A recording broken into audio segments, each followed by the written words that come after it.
Alors, qu'est-ce que vous pensez du fascisme, Mathieu Madras? Quand vous définiriez le fascisme, qu'est-ce qui, qu'est-ce qui le justifie, qu'est-ce qui le fonde, en quoi ça consiste? En fait, je pense que ça a à voir avec la revanche, le fascisme. Bon, Et c'est une émotion, d'abord avant d'être un système politique. la revanche de quoi? La revanche de la La guerre? revanche d'une défaite, par exemple. Oui. D'où est-ce que vous sortez cette conviction? Parce que Comment vous avez élaboré cette idée? les Allemands ont plutôt le parti nazi parlait du diktat de Versailles à propos du traité de Oui, bien Versailles. sûr, bien sûr, oui. Enfin, le fascisme, c'est pas uniquement l'Allemagne. C'est aussi l'Italie. Oui. Et d'autre part, ça correspond à une problématique beaucoup plus large. Alors, qu'est-ce que c'est qu'être fasciste? En laissant de côté la question des origines, soi-disant. Qu'est-ce que c'est qu'être fasciste, Mathieu? Déjà, il y a l'utilisation de la violence. C'est une sorte de réaction aussi à l'esprit bourgeois aussi, Oui. qui est pondéré, qui est calme, qui attend d'avoir des arguments. Oui. Oui. Quelqu'un de fasciste, mon violence, bon, la violence c'est une chose, la violence c'est un moyen. Mais quelle est la fin du fascisme? À quoi il vise le fascisme? Il ne vise pas la violence en tant que violence. La violence est un moyen pour arriver à quoi? Pour arriver à une certaine stabilité du pouvoir établi. Oui, arriver à une certaine unité même. Oui, Quelqu'un qui est fasciste, c'est quelqu'un qui pense que tout le monde doit se plier au même modèle. oui. Donc, vous voyez, donc ça c'est une question quand même qui est beaucoup plus ancienne que la question du nazisme. Oui. Alors vous-même, par rapport à ça, est-ce que vous êtes fasciste? Si on laisse de côté cette question de la violence et de la revanche, comment concevez-vous une société? Comment est-ce qu'elle doit fonctionner, une société? Comment elle doit s'organiser? Est-ce qu'elle doit rechercher une certaine unité, par exemple? Forcément. Ça reste une utopie, l'unité. Et ça dépend aussi, l'unité, comment elle est établie, en fait. Oui, justement, mais On pourrait imaginer des clonages forcés. oui, d'accord. Enfin, en dehors des moyens, est-ce que l'unité en soi, par exemple, qu'est-ce que vous pensez d'Éric Zemmour, par exemple? Vous avez suivi la campagne de Zemmour l'année dernière? Un petit peu, oui. Bon, est-ce qu'on peut dire qu'il est fasciste? Oui. Alors, en quoi est-il fasciste, par exemple, ce type-là? Quel est son programme? Quelle est sa conception de la société? Qu'est-ce qu'il attend des gens dans la société en question? Il parle d'intégration. Oui. Alors, Il hostile profondément à la religion musulmane en France. oui, mais enfin, oui, parce qu'elle ne correspond, elle ne rentre pas dans le moule. Oui. Mais en fin de compte, il dit que les gens soient musulmans ou pas, c'est peu important, du moment qu'ils se plient au modèle français. Oui. Donc le fascisme, c'est quelque chose qui se rajoute, qui se met par-dessus. Oui. Vous êtes très différents les uns des autres, mais vous devez accepter un dénominateur commun. Oui. Alors, je me pose la question, moi je dis simplement, je vous laisse complètement libre de vos propos. Est-ce que cette façon de faire vous convient? Non.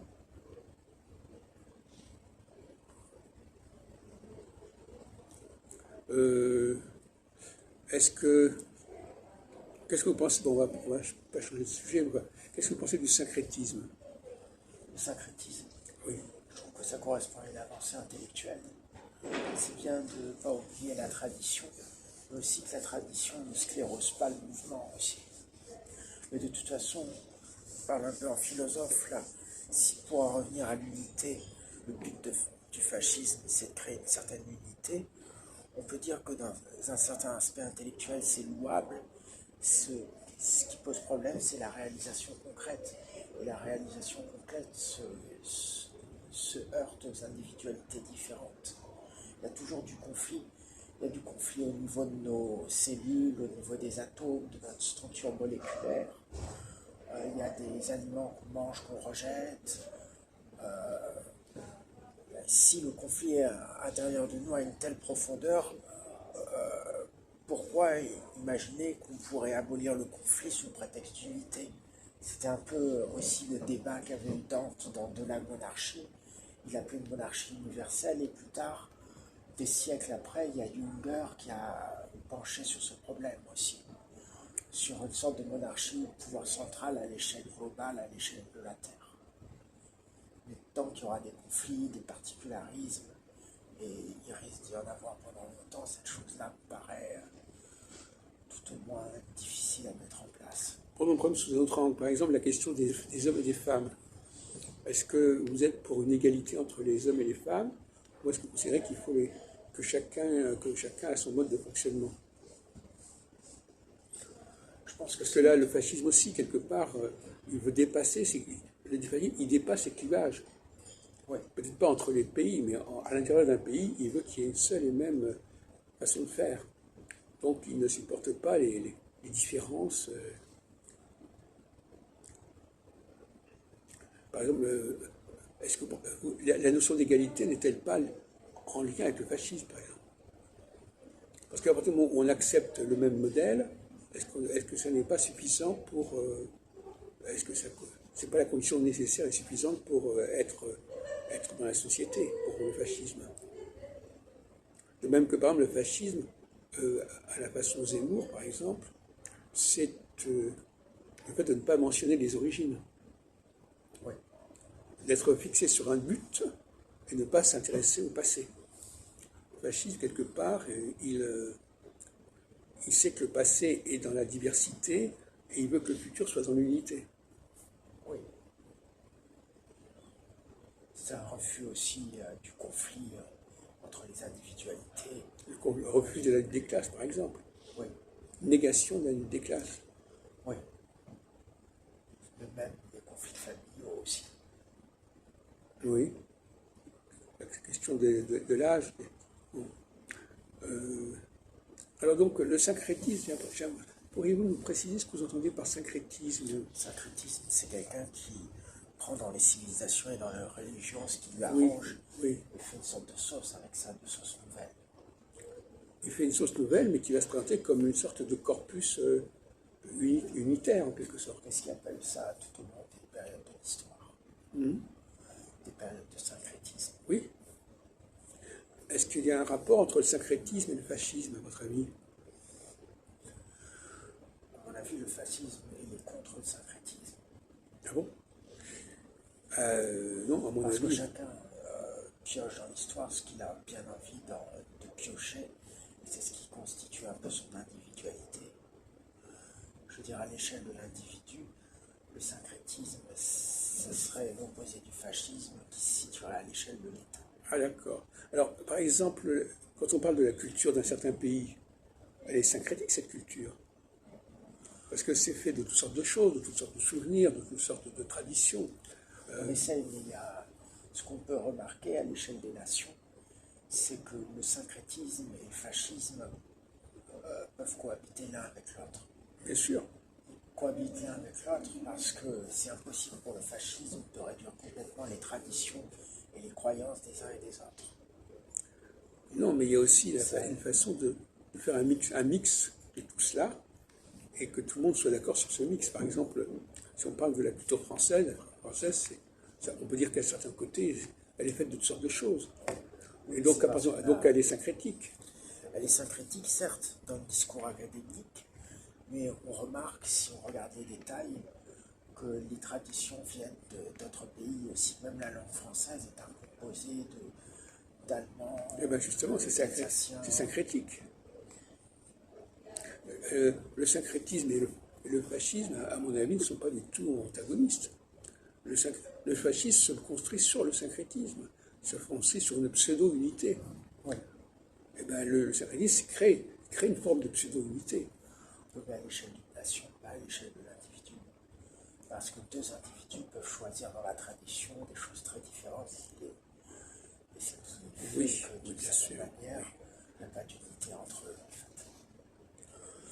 Oui, mais enfin, on peut toujours, au niveau de l'individu, on peut toujours arriver à une variation infinie, mais malgré tout, la plupart des. Alors, qu'est-ce qui peut s'opposer au syncrétisme, à votre avis? Est-ce qu'on peut se permettre de mettre fin au syncrétisme? En fait, la question ne se pose pas parce qu'on n'a aucun moyen de le faire. Et pourquoi est-ce qu'il est impossible de neutraliser ou de démystifier le syncrétisme, Mathieu? Parce que, On croyait qu'on n'a pas. C'est intéressant cette notion de moyens. Donc, vous voulez dire qu'au niveau, on ne peut pas, par exemple, faire preuve de critique et de trier, de classer. Donc, vous êtes assez sceptique sur la capacité de purger les choses. ça a déjà été essayé au cours de l'histoire, mais déjà ça n'a pas duré très longtemps, et ça a été un échec. Vous pensez à quoi en Je particulier? pense à Staline, en fait, parce que quand j'entends le mot de purger, ça me fait penser aux grandes purges. Oui, bien sûr, oui. Oui, bon, Même les empereurs chinois, un empereur chinois qui a l'origine de la construction de la grande muraille de Chine, à un moment donné voulait détruire tous les livres. De même, il en est terrible en Russie, par exemple. Ou le calife Omar en Égypte, qui apprenait les livres de la bibliothèque d'Alexandrie. oui. Oui, donc. Savonarole en Italie. Oui. Mais alors ça, justement, c'est. Il y a deux façons d'arriver à l'unité, soit par le syncrétisme, soit en essayant d'isoler un facteur central, une racine centrale,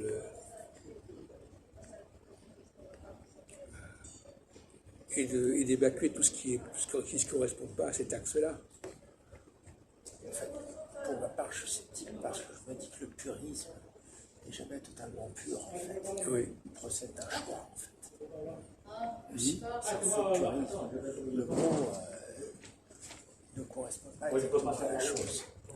Oui, donc ça expose ce que vous disiez tout à l'heure, vous étiez assez sceptique sur la capacité d'évacuer le sacrétisme, parce que ça veut dire qu'on est capable de retrouver un état naturel, un état premier. Oui. Vous ne pensez pas qu'on peut remonter aux origines, en fait? Vous êtes plutôt pour aller de l'avant, plutôt que de revenir vers les origines? Je ne sais pas. Je suis pour les deux. On va séparer les deux. Les gens se distinguent par ces deux côtés, effectivement. Il y a ceux qui veulent aller de l'avant et qui pensent que l'avenir sera la solution, et ceux qui pensent qu'il faut revenir au passé et aux origines, parce que c'est là qu'est la vérité. Alors vous êtes de quel côté, Mathieu? Du côté de ceux qui veulent revenir à un état premier, ou ceux qui veulent arriver à une sorte de fin dernière? Et de se rejoindre, en fait.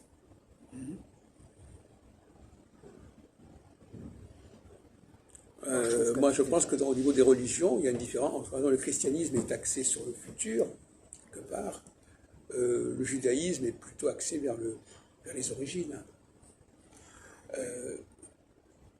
De même qu'au niveau de la société, il y a des gens qui